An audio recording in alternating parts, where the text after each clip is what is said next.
Okay guys, now we are going to start exercise 11.3. Exercise 11.3 based है area of circle and circumference of circle. तो area of circle होता है पाई r square और किसी circle का circumference होता है 2 पाई r. इन दो फॉर्मूला को यूज करेंगे अपन क्वेश्चंस को सॉल्व करने के लिए. बट उससे पहले ये जो साइन है जिसे मैं पाई बोल रहा हूँ, ये क्या चीज़ है? पाई एक कांस्टेंट वैल्यू है और ये कांस्टेंट वैल्यू किसके इक्वल है? ये कांस्टेंट वैल्यू 22/7 के इक्वल है. और इस 22/7 को अगर मैं डेसिमल में कन्वर्ट करता हूँ तो ये होता है 3.14. अब ये पाई आया कहाँ से?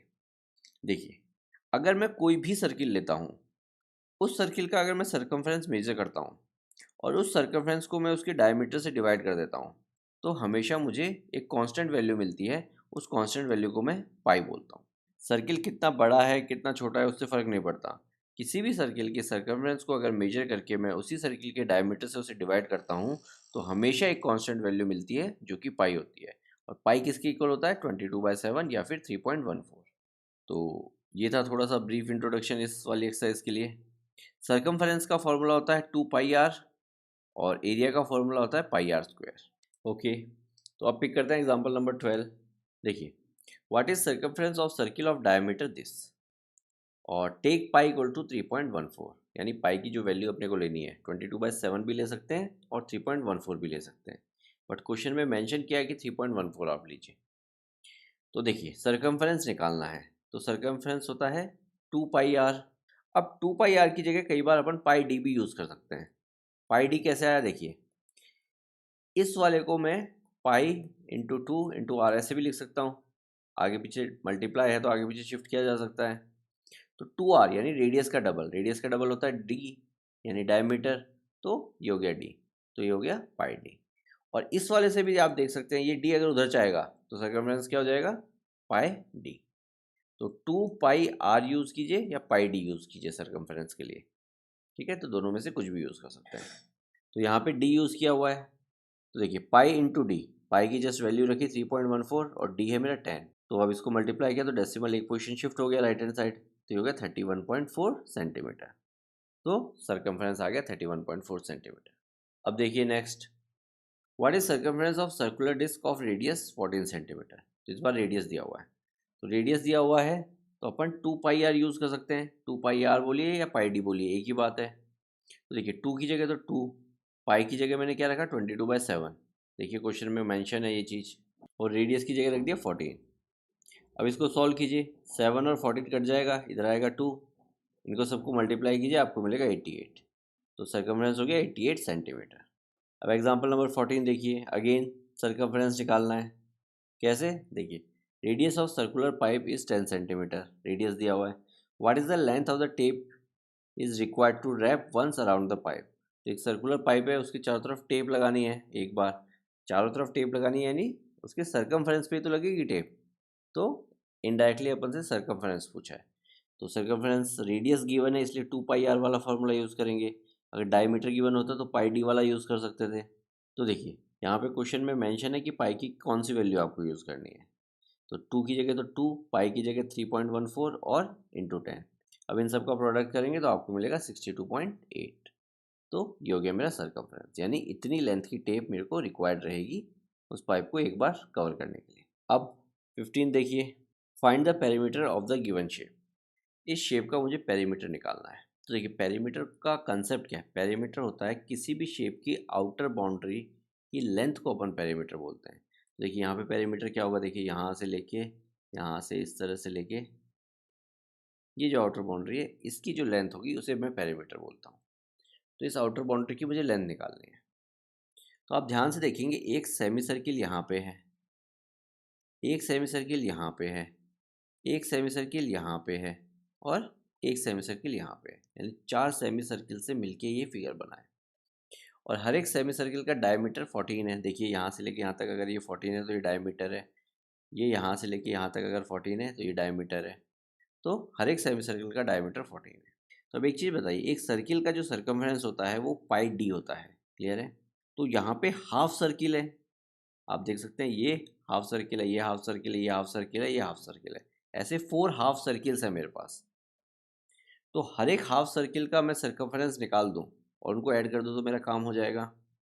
तो फुल सर्किल का सर्कमफ्रेंस होता है पाई डी, तो हाफ सर्किल का सर्कमफ्रेंस क्या होगा 1/2 इंटू पाई डी, यानी उसका हाफ कर दिया मैंने। तो देखिए पाई की जगह तो 22/7 रख दिया एंड डी की जगह 14 रख दिया और इसको सॉल्व किया तो मुझे मिला 22। यानी हर एक सेमी सर्किल का जो सर्कमफ्रेंस है वो 22 है। ये 22 है, ये वाला 22 है, ये वाला 22 है और ये जो बच गया ये भी 22 है। तो अब मैं इन चारों को ऐड कर लूँ या फिर ऐसे कहें कि 22 को 4 से मल्टीप्लाई कर दूँ तो इस पूरी फिगर का पेरीमीटर आ जाएगा। तो वही चीज़ मैंने की है 22 इंटू 4, ठीक है, तो आया 88 सेंटीमीटर। तो इस फिगर का पेरीमीटर हो गया 88 सेंटीमीटर। अब देखिए एग्जाम्पल नंबर 16, बहुत अच्छा क्वेश्चन है। Sudhanshu divides a circular disc of radius 7 centimetre in 2 parts. तो एक सर्कुलर डिस्क थी, उसको उसने इस तरह से बीच में से काट दिया, तो 2 पार्ट्स में डिवाइड कर लिया, 2 सेमी सर्कुलर पार्ट्स में डिवाइड कर लिया। तो what is the perimeter of each semi circular shape disc. तो आपको सेमी सर्कुलर डिस्क का पेरीमीटर फाइंड करना है। तो देखिए पेरीमीटर क्या होगा, यहाँ से लेके यहाँ तक की लेंथ, एक तो ये होगा और दूसरा होगा यहाँ से लेके यहाँ तक की लेंथ।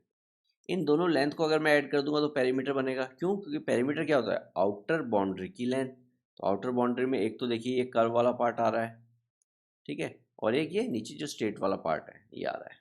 अब कर्व वाला पार्ट ये होगा पाई आर। कैसे? देखिए पूरे सर्किल का सर्कमफ्रेंस होता है 2πr। अब 2πr क्यों यूज़ कर रहा हूँ मैं? क्योंकि मुझे रेडियस गिवन है। तो अगर पूरे सर्किल का सर्कमफ्रेंस 2πr है तो हाफ सर्किल का सर्कमफ्रेंस 1/2 इंटू 2πr, उसका हाफ कर दिया तो 2 से 2 उड़ गया, तो ये क्या बचा πr।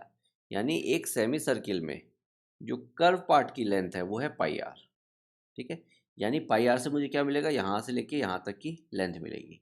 और 2πr से क्या मिलता था, 2πr से ये मुझे पूरी कंप्लीट लेंथ मिलती थी। बट ये कर्व वाला पार्ट पेरीमीटर नहीं बनाएगा, इसमें कुछ एडिशनल पोर्शन भी है। कौन सा है? वही नीचे वाली लेंथ है। क्योंकि इस वाली लेंथ में और ये कर्व वाला पार्ट, इन दोनों को ऐड करूँगा तो जाके मेरे पास पेरीमीटर बनेगा। तो नीचे वाला जो पार्ट है स्ट्रेट लाइन वो है डायमीटर। रेडियस 7 है तो डायमीटर कितना होगा, 14 होगा। डायमीटर क्या होता है, डबल ऑफ रेडियस। तो 2 इंटू आर यानी 2 इंटू 7, तो रेडियस हो गया 14। और पाई आर में मैंने आर की वैल्यू रखी और उसको सॉल्व किया तो मुझे मिला 22।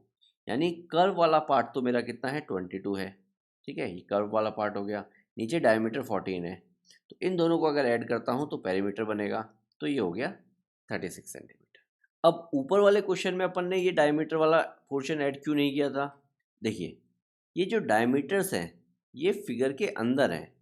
पेरीमीटर क्या होता है, आउटर बाउंड्री में जो जो पोर्शन आ रहा है उसकी लेंथ। तो डायमीटर आउटर बाउंड्री में नहीं आ रहे इसलिए ऐड नहीं किए थे। समझ में आया दोनों क्वेश्चंस में डिफरेंस? यहाँ पे डायमीटर आउटर बाउंड्री का पार्ट है, तो आउटर बाउंड्री में जो कुछ भी आता है उसकी लेंथ अपने को काउंट करनी होती है, उसी को अपन पेरीमीटर बोलते हैं। तो इस तरह से एग्जाम्पल नंबर 16 भी कंप्लीट। अब सॉल्व करते हैं एरिया के ऊपर बेस्ड क्वेश्चंस। देखिए एग्जाम्पल नंबर 17, एरिया फाइंड करना है और रेडियस दिया है। एरिया में हमेशा रेडियस ही रिक्वायर्ड रहेगा, डायमीटर से काम नहीं चलेगा। अगर डायमीटर दिया है तो उसको रेडियस में कन्वर्ट करना पड़ेगा। सरकमफ्रेंस के लिए तो रेडियस हो चाहे डायमीटर हो, दोनों से अपन काम चला सकते थे। और ऐसा क्यों है? ऐसा इसलिए है क्योंकि एरिया का जो फॉर्मूला होता है वो होता है पाई आर स्क्वायर। तो देखिए पाई की जगह तो मैंने 3.14 रखा, आर जो कि मुझे 30 गिवन है वो रख दिया 30 स्क्वायर, आर स्क्वायर है इसलिए 30 स्क्वायर हो गया। तो 30 स्क्वायर होता है 900 एंड 900 इंटू 3.14 किया तो मुझे ये मिला। और यूनिट क्या लगाई मैंने, सेंटीमीटर स्क्वायर। एरिया की unit centimetre square, metre square, kilometre square, millimetre square, हमेशा स्क्वायर आता है एरिया की यूनिट में, ठीक है। अब एग्जांपल नंबर 18 देखिए, diameter of a circular garden is 9.8 metre, find its area. तो अभी अभी मैंने बताया था डायमीटर गिवन है और एरिया पूछा है तो पहले रेडियस निकालिए। तो रेडियस कैसे निकालेंगे, डायमीटर को 2 से डिवाइड कर देंगे, 2 से डिवाइड किया तो 4.9 मिला, तो ये मेरी हो गई रेडियस। अब फॉर्मूला है पाई आर स्क्वायर, तो आर की जगह 4.9 रखना है जस्ट आपको। तो पाई की जगह तो 22/7 रखा और रेडियस की जगह 4.9 रखा, तो ये हो गया 4.9 का स्क्वायर। अब देखिए 4.9 का स्क्वायर यानी 4.9 इंटू 4.9 और इंटू 22/7। तो इसको जब सॉल्व किया तो मुझे मिला 75.46, यूनिट क्या है, metre square. Okay, example number 19 देखिए, the adjoining figure shows 2 circles with the same centre. तो 2 सर्किल्स हैं, दोनों का सेंटर सेम है।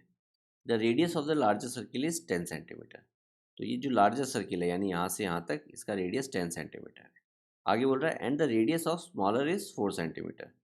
तो यहाँ से लेके यहाँ तक ये 4 सेंटीमीटर है, यानी छोटे वाले सर्किल की रेडियस 4 सेंटीमीटर। तो मुझे एरिया निकालना है, पहले लार्जर सर्किल का निकालना है, फिर स्मॉलर सर्किल का निकालना है, और फिर शेडेड एरिया निकालना है उसके बाद। शेडेड ये ब्लू कलर से जो शेड कर रखा है। तो देखिए लार्जर एंड स्मॉलर का एरिया निकालना तो बहुत ईजी है, रेडियस गिवन है, डायरेक्ट पाई आर स्क्वायर में आपको रेडियस की वैल्यू रखनी है और सॉल्व करना है। तो देखिए लार्जर सर्किल का एरिया, लार्जर सर्किल की रेडियस है 10, तो आर की जगह क्या रख दूंगा मैं 10, तो आर स्क्वायर की जगह हो जाएगा 10 स्क्वायर। इसको जब सॉल्व करेंगे तो आपको मिलेगा 314 सेंटीमीटर स्क्वायर। अब स्मॉलर सर्किल का एरिया देखिए, रेडियस है 4, तो एरिया होता है पाई आर स्क्वायर, तो आर की जगह 4 रख दूंगा, तो ये जाएगा 3.14 इंटू 4 इंटू 4। इसको सॉल्व करेंगे तो आपको ये मिलेगा 50.24 सेंटीमीटर स्क्वायर। अब आता है tricky part, area of shaded region. तो अब फिगर को वापस देखिए, अब ज़रा सोच के बताइए, अगर मैं बड़े वाले सर्किल के एरिया में से ये जो वाइट वाला एरिया है ये हटा दूं या फिर सब्ट्रैक्ट कर दूं, तो डेफिनेटली मेरे पास जो एरिया बचेगा वो शेडेड रीजन वाला ही एरिया बचेगा। यानी बड़े वाले सर्किल में से, कंप्लीट बड़े वाले सर्किल में से छोटे वाले सर्किल का एरिया अगर मैं सब्ट्रैक्ट कर देता हूँ तो जो पोर्शन मेरे पास बचा है वो वही पोर्शन है जो कि शेडेड है। तो शेडेड रीजन का एरिया कैसे निकालना है समझ में आ गया होगा आपको। मैं क्या करूँगा, बड़े वाले सर्किल के एरिया में से जो कि है मेरा 314, इसमें से मैं छोटे वाले सर्किल का एरिया जो कि है मेरा 50.24, यानी बड़े वाले सर्किल के एरिया में से मैं छोटे वाले सर्किल का एरिया सब्ट्रैक्ट करूँगा। तो देखिए मैंने वही किया है, सब्ट्रैक्ट किया तो मुझे मिला 263.76 और यूनिट क्या लगाई, सेंटीमीटर स्क्वायर। तो इस तरह से मैंने शेडेड रीजन निकाला। तो ये था इंट्रोडक्शन पार्ट फॉर 11.3। ठीक है, जस्ट फॉर्मूला बेस्ड एक्सरसाइज है, बहुत ज़्यादा कुछ कॉम्प्लेक्सिटी नहीं रहेगी इसके अंदर, बट फिर भी आपको एक बार अच्छे से प्रैक्टिस ज़रूर करनी चाहिए और अच्छे क्वेश्चंस के लिए आपको एक्स्ट्रा बुक पिक करनी चाहिए। ठीक है, तो नेक्स्ट वीडियो में अपन 11.3 स्टार्ट करेंगे। तब तक की प्रैक्टिसिंग, और कहीं कुछ इशू आता है तो please let us know, we will try to help you out. Okay, see you in the next video.